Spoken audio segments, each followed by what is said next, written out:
a huge scandal occurring in the Dungeons and Dragons sphere right now. The role-playing community is basically in meltdown. I haven't seen this much conversation online since Orion was accused of cheating in Critical Role. And it's not an exaggeration to say that this is probably the most important moment in D&D's history, at least within the last couple of decades. We're starting from just after the period of time when the Puritans and their big hats were prowling the steam tunnels hunting for role players to burn, and the upcoming scandal of 2031 when all the DMs get replaced by AI. It's coming.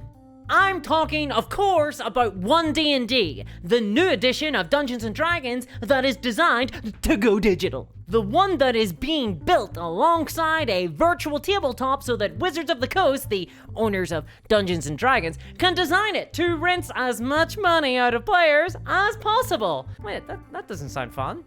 Where have I seen this one before? Now, not everyone is concerned. There has been a multitude of responses to OneD&D and the VTT tabletop system that's coming alongside it. Some of these responses, though, I think are very unhelpful and hinder our ability as role players, as hobbyists, as consumers to push back on excessive corporate greed. There is a not insignificant proportion of people saying that worrying about the monetization of OneD&D at this juncture is just being alarmist, that it's a doomsaying, that those of us who are concerned about this upcoming crisis are merely screeching that the sky is falling. But I don't screech! Some claim that there's no evidence that D&D will be twisted into a digital storefront via OneD&D and the virtual tabletop that Wizards are working on. That instead, this new version of Dungeons & Dragons will be good for role players. To this I say, fee! You don't need a weatherman to see which way the wind is blowing here. The overall community reaction of fear, anger, and alarm is perfectly reasonable in my opinion, because the Wizards of the Coast have told us, let me repeat this, they have told us what their plans are with the brand of D&D. The D&D community is extremely worried right now about excessive monetization of D&D, and that fear isn't based on blind speculation. It's based on the plans that have been revealed to Hasbro shareholders. It's based on the things that the president of Wizards of the Coast have said with her mouth from those words. Something like that. Let me directly quote Cynthia Williams, president of Wizards of the Coast here. In regards to OneD&D, she said, "Digital will allow us to offer a lot more options to create rewarding experiences post-sale that helps us unlock the type of recurrent spending you see in digital games, where more than 70% of the revenue in digital gaming comes post-sale." Let me run this corporate talk through the bullshit translation device. This means subscription fees and or microtransactions in a D&D digital storefront, or more likely, both of these things. They are coming to Dungeons and Dragons. That's what the president of Wizards of the Coast is telling shareholders while on a phone call with Chris Cox, the CEO of Hasbro, Wizards' parent company. And I'm of the opinion that if someone tells you who they are, you should take them at their word. It's not alarmist to worry about what Wizards plan for the future of D&D. They've told us their plans, and their plans are the scandal.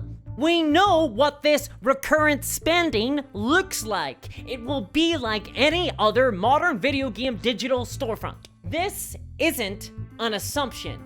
This is just taking Wizards of the Coast at their word. They are the ones telling us that video games are their inspiration. So as a D&D player, you can expect subscription fees, battle passes, loot boxes, skins, all of these in your future if we just simply listen to what Wizards of the Coast are telling us. This is what revenue post-sales looks like. And it wasn't unpredictable either. Wizards have witnessed D&D explode in popularity, and now they are trying to aggressively monetize it and squeeze the existing player base for all they're worth. I hate to say this, but it is a tale as old as time, or at least the 1800s. Hell, the CEO of Hasbro is a Microsoft executive originally. That's where he cut his teeth. He's probably seen all his billionaire buddies rolling about in cash over in FIFA land, and now he wants a slice of that pie too. This ain't innovation to him, this is business as usual. And Wizards have begun laying track for this transition already.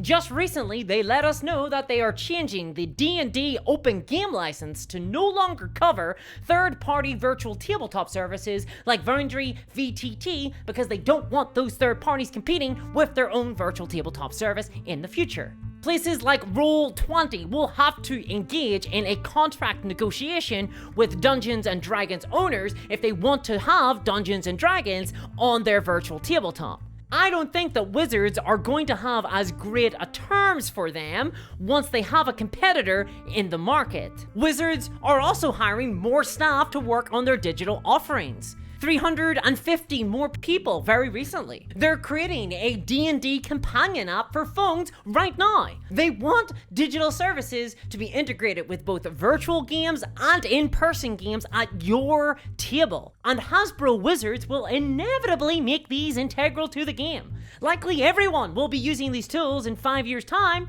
and then those are the tools that will be monetized aggressively. This ain't a hard push. This will gradually unfold over a few years. You're not gonna wake up tomorrow with a sick new purple hat, unless you make that happen. It will be a death by 1,000 cuts. The community will be worn down and slowly acclimatized to this new monetized reality. And what was absurd to say today about D&D will soon become the norm in time. Video game players in 2007 wouldn't believe you if you told them about battle passes. And I know because I was there. The idea that people would pay for skins was absurd.